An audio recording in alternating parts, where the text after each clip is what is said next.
Hey everybody, Michael Snyder, California Weather Watch. Today is October 24th, and right now we're looking at the infrared satellite imagery. We've got the Hawaiian Islands to the bottom left here. Check out this active storm well out over the Pacific Ocean. No threat to the lower 48 right now, but look at all the lightning strikes, thousands of strikes it's associated with, and you can see the remnants there of Norma, bringing some thunderstorm activity to eastern Arizona and New Mexico as we speak. But look across Pacific Northwest, this very cold Arctic air spilling out across Pacific Ocean, some lightning strikes across Pacific Northwest, and some of this activity is going to slide down as we go through the day Wednesday and bring some snowfall for the very highest terrain of the Sierra Nevada here as well, and it's going to cool us off and bring some gusty winds with it as well, and it's going to cool us down pretty well here. We'll look at some of these temperatures here as we go through the video today. Check this day out, SoCal weather history, October 24. Look at Palm Springs dipped to 30 degrees in 1951, and at this time of year you can still get some intense thunderstorm activity, dense fog, and check this one out in 2016, 2,500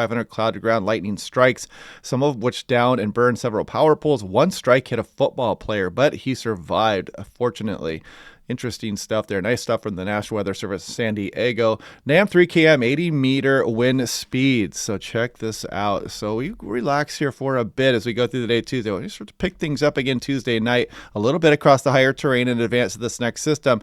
And as we go on in through Wednesday, you can see some of those gusty winds picking up across the higher terrain all the way down through Southern California. Another tight gradient with some cold air aloft moving across the region here. Check out some of these winds across the ridge tops of the central and southern Sierra Nevada here, and across Nevada, the desert areas as well. Some westerlies ripping through some of the higher terrain there. So yeah, some interesting stuff here. We'll look at the wind gusts here in a moment also, actually, in this slide here.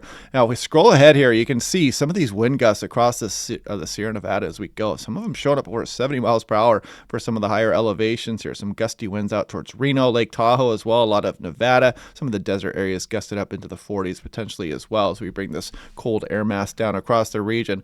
And this going to show us at 5,000 feet, this is 850 millibars. Of course, you can see the state of California here, and you can see some warmer air aloft around the area. But then watch as that Arctic front kind of moves across Pacific Northwest, and it brings some of its associated precipitation and cooler air with it all the way down across some of California. And you can clearly see that very cold air aloft, and that's what's going to bring us our snowfall. It's going to tighten the gradient, bring these gusty winds here across the area also. So yeah, and you can see it kind of back off towards the very end of the run here. And then we'll look at the GFS here in a moment and see what's coming in the future.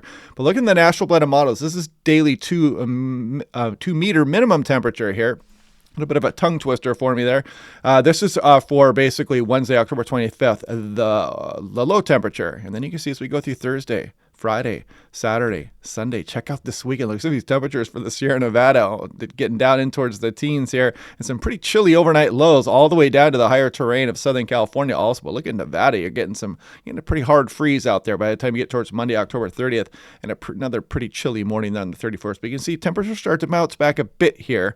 Some uncertainty in the forecast as we go through the extended. Some westerlies might start to return here and bring some warmer systems and maybe some precipitation with them as well. And we'll watch that here as we go over the next few days. Sacramento, California there. This is Wednesday morning through Thursday morning here. And you can see not much for the I-5 corridor. Maybe Redding up towards a 10th of an inch there. Eureka maybe up towards a quarter of an inch here. But some bigger amounts across some of the Sierra Nevada here as well. And some of this could be falling as snow also.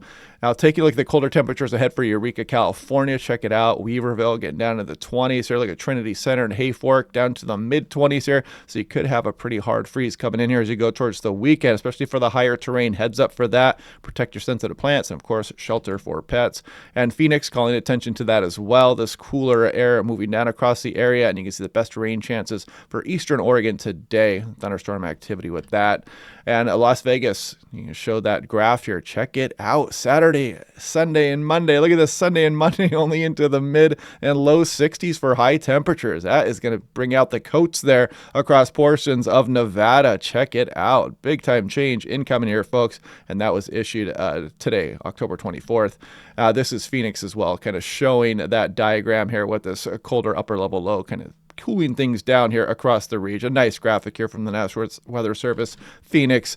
Now looking at the GFS, this is the upper level low that kind of cooled us down initially, but then there's this Arctic polar lobe here swinging across Pacific Northwest, clipping portions of California, which could bring our snowfall, and then you could, to the Sierra Nevada here anyway. But you could see this trough continuing to hang out as we go through this weekend. That's the temperatures are going to get chilly there, and then the trough finally tries to get out of here as we go towards the end of the month.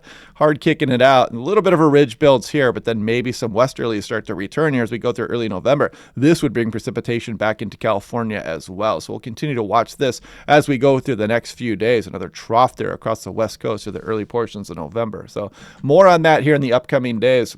Let's take a look at the GFS and what that would mean, however. There goes the system through the Pacific Northwest, swinging its precipitation down, maybe some snowfall for the Sierra Nevada here, cooling things down quite dramatically here across much of the Southwest. And you can see that Arctic high taking up shop here over Montana. Strong pressure gradient there across some of Colorado and Utah here as that very cold air settled down across the Intermountain West. And then we look for maybe a bit of a warm up here, or at least a return to some westerly flow. Look at this interesting system showing up in the GFS, bringing some pretty nice precipitation amounts in Northern California and towards the Bay Area, maybe even down towards Southern California if we're really lucky. Cross our fingers. That will be a fun system to watch here and see how that trends over the next few days. Now, this is going to total snow-to-chair ratio in inches on the NAM 3KM. So what we're looking for is we go into Wednesday morning, you can see Oregon getting its snowfall here, and then this starts to transfer down across the Sierra Nevada, and some of the areas showing some pretty good amounts, especially for the highest terrain here. Not looking at any low elevation snowfall just yet, but you take what you can get at the higher elevations there through late October. It's always fun to watch these early season snows come in.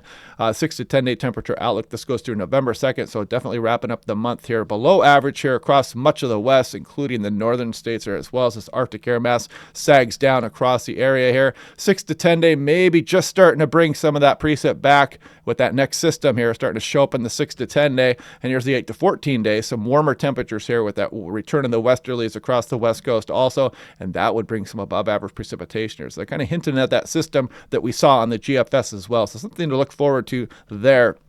But anyway, yeah, I hope you guys are liking the excuse me, the channel so far. It's been doing quite well. I know I have lived in California for a few months, and I've always had a lot of interest down there. I've got friends that went to UCLA, and I got friends in the Bay Area. My cousin lives there as well. I lived in Nevada for a long time also. So I'll probably do a live stream here over the next week or two and probably introduce myself, answer some questions also. I work for Alaska Airlines right now, if those of you don't know it. So I've got a lot of flights every day that go down there. So yeah, California is a big part of my day job here as well. I also lived in Hawaii and, of course, Washington State and Montana. I went to school out for a while too. But anyway, hope you guys are liking the channel. Click like and subscribe. We'll do this again by tomorrow morning at the latest. I'll probably be up here chasing this winter storm at some point today or tomorrow morning here also. So I may go live on the Pacific Northwest Weather Watch channel also. Maybe you can join me there if you want. But anyway, hope you guys are having a good day, and I will talk to you guys by tomorrow at the latest.